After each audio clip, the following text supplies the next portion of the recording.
14 ಕ್ಷೇತ್ರಗಳಲ್ಲಿ ಕಾಂಗ್ರೆಸ್ ಮತ್ತು ಬಿಜೆಪಿ ಮಧ್ಯೆ ಫೈಟ್ ಎದುರಾಗಿದೆ.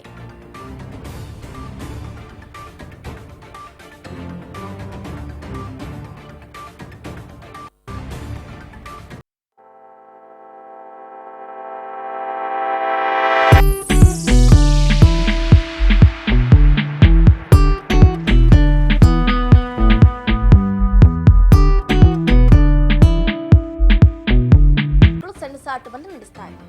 ಅದರಲ್ಲೂ ಮುಖ್ಯವಾಗಿ ದಕ್ಷಿಣ ಕರ್ನಾಟಕದಲ್ಲಿ ಒಕ್ಕಲಿಗರೇ ನಿರ್ಣಾಯಕ ಆಗಿರೋದ್ರಿಂದ ಒಕ್ಕಲಿಗ ಮತಗಳು ಬಹಳ ಪ್ರಾಮುಖ್ಯತೆಯನ್ನು ಪಡಿತಾ ಇದೆ. ಉತ್ತರ ಕರ್ನಾಟಕದಲ್ಲಿ ಲಿಂಗಾಯತರ ಪ್ರಾಬಲ್ಯ ಹೆಚ್ಚಿದೆ. 14 ಕ್ಷೇತ್ರಗಳಲ್ಲಿ ಕಾಂಗ್ರೆಸ್ ಮತ್ತು ಬಿಜೆಪಿ ಮಧ್ಯೆ ಫೈಟ್ ಜೋರಾಗಿದೆ. ನಾನಾ ನೀನಾ ಅನ್ನುವಂಥ ಕಸರತ್ತು ಸ್ಟಾರ್ಟ್ ಆಗಿದೆ. 14 ಕ್ಷೇತ್ರಗಳ ಪೈಕಿ ವಿಜಯಪುರ ಆಗಿರಬಹುದು, ರಾಯಚೂರು ಆಗಿರಬಹುದು, ಬಳ್ಳಾರಿ ಮತ್ತು ಕಲಬುರಗಿ ಕ್ಷೇತ್ರ ಮೀಸಲು ಕ್ಷೇತ್ರ ಆಗಿದೆ. ಉತ್ತರ ಕನ್ನಡ ಧಾರವಾಡದಲ್ಲಿ ಲಿಂಗಾಯತರ ಇಲ್ಲ. ಉಳಿದ ಕ್ಷೇತ್ರಗಳಲ್ಲಿ ಕನಿಷ್ಠ ಒಬ್ಬ ಲಿಂಗಾಯತ, ಅದರಲ್ಲೂ ಬೆಳಗಾವಿ, ಬೀದರ್, ಹಾವೇರಿ, ದಾವಣಗೆರೆ, ಬಾಗಲಕೋಟೆಯಲ್ಲಿ ಲಿಂಗಾಯತ ವರ್ಸಸ್ ಲಿಂಗಾಯತರ ನಡುವೆ ನೇರ ಪೈಪೋಟಿ ಸ್ಟಾರ್ಟ್ ಆಗಿದೆ. ಗಮನಿಸ್ತಾ ಇದ್ದೀರಾ, ರಮೇಶ್ ಜಿಗಜಿಣಗಿ ವರ್ಸಸ್ ರಾಜು ಅಲಗೂರು. ಇತ್ತ ಉತ್ತರ ಕನ್ನಡದಿಂದ ವಿಶ್ವೇಶ್ವರ ಹೆಗಡೆ ಕಾಗೇರಿ, ಅಂಜಲಿ ನಿಂಬಾಳ್ಕರ್ ಅವರು ಫೈಟ್ ಅನ್ನ ಕೊಡ್ತಿದ್ದಾರೆ. ಇಲ್ಲಿ ಇನ್ನೊಂದು ಕಡೆ ಲಿಂಗಾಯತ ಸಮುದಾಯದ ಪ್ರಬಲ ನಾಯಕ ಅಂತಾನೆ ಹೇಳ್ಬಹುದು BY ರಾಘವೇಂದ್ರ, ಹಾಗೆ ಗೀತಾ ಶಿವರಾಜ್ ಕುಮಾರ್, ಇನ್ನೊಂದು ಕಡೆ KS ಈಶ್ವರಪ್ಪ. ರಾಯಚೂರು ಬಿಜೆಪಿ ಸ್ಪರ್ಧಿ ಹಾಗೆ ಕಾಂಗ್ರೆಸ್ ಸ್ಪರ್ಧಿ ನಡುವೆ ಬಹಳ ಫೈಟ್ ಹೆಚ್ಚಾಗಿದೆ. ಕೊಪ್ಪಳ ಲೋಕಸಭಾ ಕ್ಷೇತ್ರದಿಂದ ಬಸವರಾಜ್ ಕ್ಯಾವಟೂರ್ ಸೇರಿದಂತೆ ಕಾಂಗ್ರೆಸ್ ಅಭ್ಯರ್ಥಿಯು ಕೂಡ ಬಹಳ ಪೈಪೋಟಿಯನ್ನು ಕೊಟ್ಟಿದ್ದಾರೆ. ಕಲಬುರಗಿ SC ಮೀಸಲು ಕ್ಷೇತ್ರದಿಂದ ಉಮೇಶ್ ಜಾಧವ್ ವರ್ಸಸ್ ರಾಧಾಕೃಷ್ಣ ಜಾಧವ್. ಬಸವರಾಜ ಬೊಮ್ಮಾಯಿ ಹಾಗೆ ಆನಂದ ಸ್ವಾಮಿ ಘಟ್ಟದೇವರಮಠ ಹಾವೇರಿ ಲೋಕಸಭಾ ಕ್ಷೇತ್ರದಿಂದ ಸ್ಪರ್ಧೆಯನ್ನು ಮಾಡ್ತಿದ್ದಾರೆ. ಪ್ರಹ್ಲಾದ್ ಜೋಶಿ ಅವರು ತಮ್ಮ ಹಿಡಿತವನ್ನ ಇಟ್ಕೊಂಡಿದ್ದಾರೆ. ವಿನೋದ್ ಅಸೂಟಿ ಅವರಿಗೆ ಈ ಬಾರಿ ಸೋಲಿನ ರುಚಿಯನ್ನ ತಿನ್ನಿಸಲೇಬೇಕು ಅಂತ ಕಾಯ್ತಿದ್ದಾರೆ. ದಾವಣಗೆರೆಯಲ್ಲಿ ಈಗಾಗಲೇ ಹೇಳಿದಾಗೆ ಮಹಿಳಾ ಸ್ಪರ್ಧಿಗಳು ಬಹಳ ಪೈಪೋಟಿಯನ್ನ ಕೊಡ್ತಾ ಇದ್ದಾರೆ. ಇತ್ತ ಮಧ್ಯದಲ್ಲಿ ವಿನೋದ್ ದಾವಣಗೆರೆಯಿಂದ ಥರ್ಡ್ ಪಾರ್ಟಿಯಾಗಿ ಸ್ಪರ್ಧೆಯನ್ನ ಮಾಡ್ತಿದ್ದಾರೆ. ಅಣ್ಣಾ ಸಾಹೇಬ್ ಜೊಲ್ಲೆ ಹಾಗೆ ಪ್ರಿಯಾಂಕಾ ಜಾರಕಿಹೊಳಿ ಅವರು ಚಿಕ್ಕೋಡಿಯಿಂದ ಸ್ಪರ್ಧೆ ಮಾಡಿದ್ರೆ, ಬೀದರ್ ಲೋಕಸಭಾ ಕ್ಷೇತ್ರದಿಂದ ಭಗವಂತ ಖೂಬಾ ಹಾಗೆ ಸಾಗರ್ ಖಂಡ್ರೆ ಸ್ಪರ್ಧೆಯನ್ನ ಮಾಡ್ತಿದ್ದಾರೆ. ಇಲ್ಲಿ ನಿಜವಾದ ಫೈಟ್ ಬೆಳಗಾವಿ ಲೋಕಸಭಾ ಕ್ಷೇತ್ರದಿಂದ ಗಮನಿಸ್ತಾ ಇದ್ರ ಮೃಣಾಳ್ ವರ್ಸಸ್ ಜಗದೀಶ್ ಶೆಟ್ಟರ್. ಈ ಬಾರಿ ಮತದಾರರು ಯಾರನ್ನ ಮನೆ ಕಳಿಸ್ತಾರೆ. ಹಾಗಾದ್ರೆ ಬಳ್ಳಾರಿ ST ಮೀಸಲು ಕ್ಷೇತ್ರದಿಂದ ಇತ್ತ ಇನ್ನೊಂದು ಕಡೆ ಶ್ರೀರಾಮುಲು ಅವರು ಸ್ಪರ್ಧೆಯನ್ನ ಮಾಡ್ತಾ ಇದ್ದಾರೆ. ಗೆಲ್ಲಲೇಬೇಕಾದಂತಹ ಅನಿವಾರ್ಯತೆ ಹೆಚ್ಚಾಗಿದೆ. ಹಾಗಾಗಿ ನೋಡ್ಬೇಕಾಗುತ್ತೆ.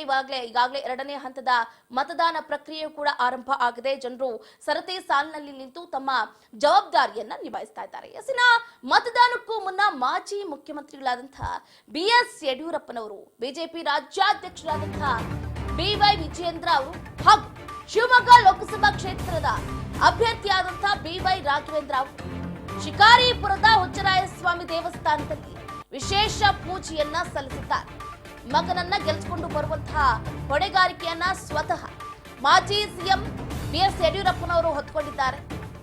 ಇತ್ತ BY ವಿಜಯೇಂದ್ರ ಅವರು ರಾಜ್ಯಾಧ್ಯಕ್ಷರಾಗಿದ್ದಾರೆ. ಈ ಬಾರಿ ತಮ್ಮನನ್ನ ಗೆಲ್ಲಿಸಿಕೊಂಡು ಬರುವಂತಹ ಹೊಣೆಗಾರಿಕೆಯನ್ನು ಕೂಡ BY ವಿಜಯೇಂದ್ರ ಅವರು ಹೊತ್ತುಕೊಂಡಿದ್ದಾರೆ.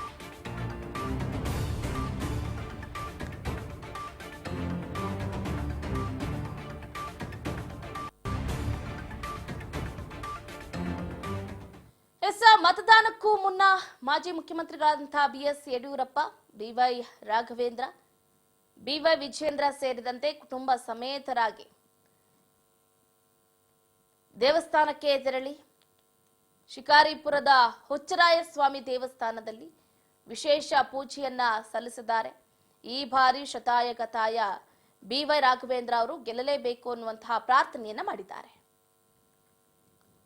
To win minimum 25 to 26 Lok Sabha constituencies, and Raghavendra is going to win more than 2.5 lakhs margin. Thank you. Dhanyawad. We are going to win minimum 25 to 26 Lok Sabha constituencies, and Raghavendra is going to win more than 2.5 lakhs margin. Thank you.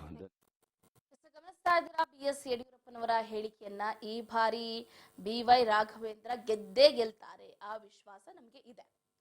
25 Lok Sabha ಕ್ಷೇತ್ರದಲ್ಲಿ ನಾವು ಗೆಲ್ತೀವಿ ಅನ್ನುವಂತಹ ವಿಶ್ವಾಸವನ್ನ ವ್ಯಕ್ತಪಡಿಸಿದ್ದಾರೆ. ಕಾದ್ ನೋಡ್ಬೇಕಾಗತ್ತೆ. ಈಗಾಗಲೇ ಉಚ್ಚರಾಯಸ್ವಾಮಿ ದೇವಸ್ಥಾನದಲ್ಲಿ ಕುಟುಂಬ ಸಮೇತರಾಗಿ BS ಯಡಿಯೂರಪ್ಪ, BY ರಾಘವೇಂದ್ರ ಹಾಗೆ BY ವಿಜೇಂದ್ರ ಸೇರಿದಂತೆ ಮನೆಯವರೆಲ್ಲರೂ ಕೂಡ ಹೋಗಿ ಈಗಾಗಲೇ ದೇವಸ್ಥಾನದಲ್ಲಿ ಪೂಜೆಯನ್ನ ಸಲ್ಲಿಸೋದ್ರ ಮುಖಾಂತರ ಪ್ರಾರ್ಥನೆಯನ್ನ ಮಾಡ್ತಾ ಇದ್ದಾರೆ.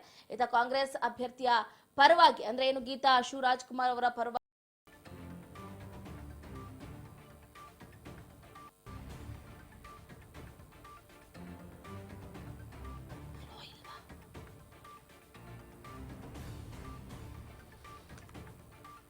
ಒಟ್ಟಾರೆಯಾಗಿ ಕಲಬುರಗಿಯಲ್ಲಿ ಎಲೆಕ್ಷನ್ ಕಾವು ಜೋರಾಗಿದೆ. ಈ ಬಾರಿ ಬಿಜೆಪಿ ಹಾಗೆ ಕಾಂಗ್ರೆಸ್ ನಡುವೆ ನೇರ ಪೈಪೋಟಿ ಸ್ಟಾರ್ಟ್ ಆಗಿದೆ. ಯಾಕಂದ್ರೆ ಈತ ಒಂದು ಕಡೆ ಮಾಜಿ ಸಿಎಂ BS ಯಡಿಯೂರಪ್ಪನವರು ಕುಟುಂಬ ಸಮೇತರಾಗಿ ಮಗ BY ರಾಘವೇಂದ್ರ ಅವರ ಪರವಾಗಿ ಉಚ್ಚರಾಯಸ್ವಾಮಿ ದೇವಸ್ಥಾನದಲ್ಲಿ ವಿಶೇಷ ಪೂಜೆಯನ್ನ ಸಲ್ಲಿಸಿದ್ರು. ಯಾರೊಬ್ರು ಕೂಡ ಟೈಮ್ ವೇಸ್ಟ್ ಅನ್ನ ಮಾಡ್ತಾ ಇಲ್ಲ. ಘಟಾನುಘಟಿ ನಾಯಕರು ಬೆಳ್ಳಂಬೆಳಗ್ಗೆನೆ ದೇವಸ್ಥಾನಗಳಿಗೆ ತೆರಳೋದ್ರ ಮುಖಾಂತರ ಅವರ ಮಕ್ಕಳಾಗಿರ್ಬೋದು, ಅಳಿಯರಾಗಿರ್ಬೋದು, ಸ್ವತಃ ಅವರ ಪರವಾಗಿ ಅವರೇನೆ ಮತದಾನ ಪ್ರಕ್ರಿಯೆಯಲ್ಲಿ ಭಾಗಿ ಆಗ್ತಾ ಇದ್ದಾರೆ. ಗಮನಿಸ್ತಾ ಇದ್ರು, ಒಂದು ಕಡೆ ಉಮೇಶ್ ಜಾಧವ್ ಅವರು, ಇನ್ನೊಂದು ಕಡೆ BS ಯಡಿಯೂರಪ್ಪ, BY ರಾಘವೇಂದ್ರ ಅವರು ಈಗಾಗಲೇ ತಮ್ಮ ಹಕ್ಕನ್ನ ಅವರು ಚಲಾಯಿಸಿರುವಂತದ್ದು.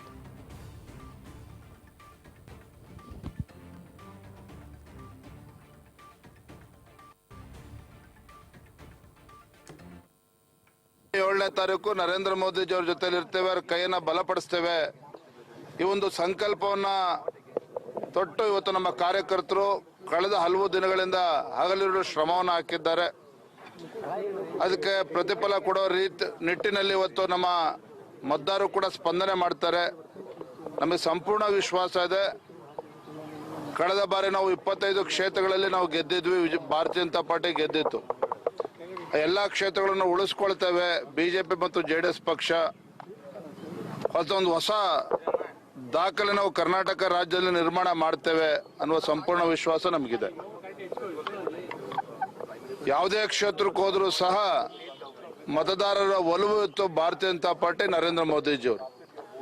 ತಾವೇ ನೋಡಿದ್ರಿ, ನರೇಂದ್ರ ಮೋದಿಜಿಯವರು ಒಂದೇ ದಿನ 5 ಲೋಕಸಭಾ ಕ್ಷೇತ್ರದಲ್ಲಿ ಪ್ರವಾಸನೂ ಕೂಡ ಕೈಗೊಂಡಿದ್ರು ಇತ್ತೀಚೆಗೆ ಕರ್ನಾಟಕ ರಾಜ್ಯದಲ್ಲಿ. ಜನರ ಉತ್ಸಾಹ, ನಾನು ರಾಜ್ಯದ ಅಧ್ಯಕ್ಷನಾಗಿ ಎಲ್ಲ 28 ಕ್ಷೇತ್ರಗಳಲ್ಲಿ ಪ್ರವಾಸವನ್ನು ಮಾಡಿದ್ದೇನೆ.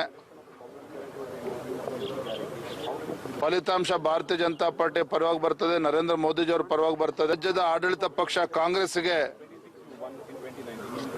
ಒಂದು ಅಚ್ಚರಿಯ ಫಲಿತಾಂಶ ಬರ್ತದೆ. ಜನ ನಮ್ಗೆ ಆಶೀರ್ವಾದನ ಮಾಡ್ತಾರೆ. 7ನೇ ತಾರೀಕು ಗಮನಿಸ್ತಾ ಇದ್ದೀರಾ, ಪ್ರಧಾನಿ ನರೇಂದ್ರ ಮೋದಿ ಅವರು ಒಂದೇ ದಿನ 5 ರಾಜ್ಯದಲ್ಲಿ ಮಿಂಚಿನ ಸಂಚಾರವನ್ನ ಮಾಡೋದ್ರ ಮುಖಾಂತರ ಅವರ ಶಕ್ತಿ ಪ್ರದರ್ಶನವನ್ನ ತೋರಿಸಿದ್ರು. ನಾನು ಕೂಡ ಕರ್ನಾಟಕದ ರಾಜ್ಯಾಧ್ಯಕ್ಷನಾಗಿ 28 ಲೋಕಸಭಾ ಕ್ಷೇತ್ರಗಳಲ್ಲೂ ಕೂಡ ಸಂಚಾರವನ್ನ ನಡೆಸಿದ್ದೀನಿ. ಎಲ್ಲರೂ ಕೂಡ ಬಿಜೆಪಿಯ ಪರವಾಗಿ ಒಲವನ್ನ ವ್ಯಕ್ತಪಡಿಸ್ತಾ ಇದ್ದಾರೆ. ಒಟ್ಟಾರೆಯಾಗಿ ಈ ಬಾರಿ ಶತಾಯಗತಾಯ ರಾಜ್ಯದಲ್ಲಿ 28ಕ್ಕೆ 28 ಲೋಕಸಭಾ ಕ್ಷೇತ್ರವನ್ನ ಅಂದ್ರೆ ಕ್ಲೀನ್ ಸ್ವೀಪ್ ಮಾಡೇ ಮಾಡ್ತೀವಿ ಎನ್ನುವಂತಹ ಹುಮ್ಮಸ್ಸನ್ನ ವ್ಯಕ್ತಪಡಿಸ್ತಾ ಇದ್ದಾರೆ. ಇತ್ತ ಬಿಜೆಪಿ ಎಕ್ಸ್ಪೆಕ್ಟ್ ಮಾಡ್ತಾ ಇದೆ 28ಕ್ಕೆ 28. ಬಟ್ ಕಾಂಗ್ರೆಸ್ ಏನ್ ಮಾಡುತ್ತೆ? ಕಾಂಗ್ರೆಸ್ ಕೂಡ ಅಟ್ಲೀಸ್ಟ್ 20 ಸ್ಥಾನವನ್ನ ಈ ಬಾರಿ ತಮ್ಮ ತೆಕ್ಕೆಗೆ ಹಾಕಿಕೊಳ್ಬೇಕು ಅನ್ನುವಂತ ನಿಟ್ಟಿನಲ್ಲಿ ಕಾಂಗ್ರೆಸ್ ನಾಯಕರು ಕೂಡ ಶತ ಪ್ರಯತ್ನವನ್ನ ಪಡ್ತಾ ಇದ್ದಾರೆ. ಬಟ್ ನೋಡೋಣ, ಇವರು ಹೇಳ್ದಂಗೆ ಅಂದ್ರೆ ಏನೀಗ ಈ ಹಿಂದೆ 2019ರಲ್ಲಿ 25 ಸಂಸದರನ್ನ ಗೆಲ್ಲಿಸಿ ಕೇಂದ್ರಕ್ಕೆ ಕಳಿಸಿದ್ವಿ, ಸಂಸತ್ನಲ್ಲಿ ಆಳ್ವಿಕೆಯನ್ನ ಮಾಡೋದಕ್ಕೆ ಕಳಿಸಿದ್ವಿ. ಬಟ್ ಈ ಬಾರಿ ಕಾಂಗ್ರೆಸ್ ಏನ್ ಮಾಡುತ್ತೆ? ಕೇವಲ 1 ಲೋಕಸಭಾ ಕ್ಷೇತ್ರದಲ್ಲಿ ಮಾತ್ರ ಅಂದ್ರೆ ಬೆಂಗಳೂರು ಗ್ರಾಮಾಂತರದಲ್ಲಿ DK ಸುರೇಶ್ ಅವರು ಮಾತ್ರ ಗೆದ್ದಿದ್ರು. ಈ ಬಾರಿ ಬಹಳ ಎಕ್ಸ್ಪೆಕ್ಟೇಷನ್ ಇದೆ. ಹಾಗಾಗಿನೇ ಹೊಸಬರಿಗೆ ಟಿಕೆಟ್ ಅನ್ನ ಕೊಡೋದ್ರ ಮುಖಾಂತರ ಈ ಬಾರಿ ಗೆಲುವಿನ ನಾಗಾಲೋಟವನ್ನ ನೋಡಬೇಕು ಅನ್ನುವಂತ ನಿಟ್ಟಿನಲ್ಲಿ ಕಾಂಗ್ರೆಸ್ ಕೂಡ ತರಾತುರಿಯಲ್ಲಿ ಇದೆ. ನೋಡೋಣ ಹಾಗಾದ್ರೆ ಬಿಜೆಪಿ ವರ್ಸಸ್ ಕಾಂಗ್ರೆಸ್ ನಡುವೆ ನೇರ ಹಣಾಹಣಿ ಈಗಾಗಲೇ ಸ್ಟಾರ್ಟ್ ಆಗಿದೆ. ಜೂನ್ 4ರಂದು ಅಂತಿಮ ಹಂತ ಅಂದ್ರೆ ಫೈನಲ್ ರಿಸಲ್ಟ್ ಕೂಡ ಹೊರಬೀಳುತ್ತೆ. ಯಾರ ಭವಿಷ್ಯ ಏನಾಗಲಿದೆ ಏನು ಅನ್ನೋದನ್ನ ಕಾದಷ್ಟೇ ನೋಡ್ಬೇಕಾಗುತ್ತೆ.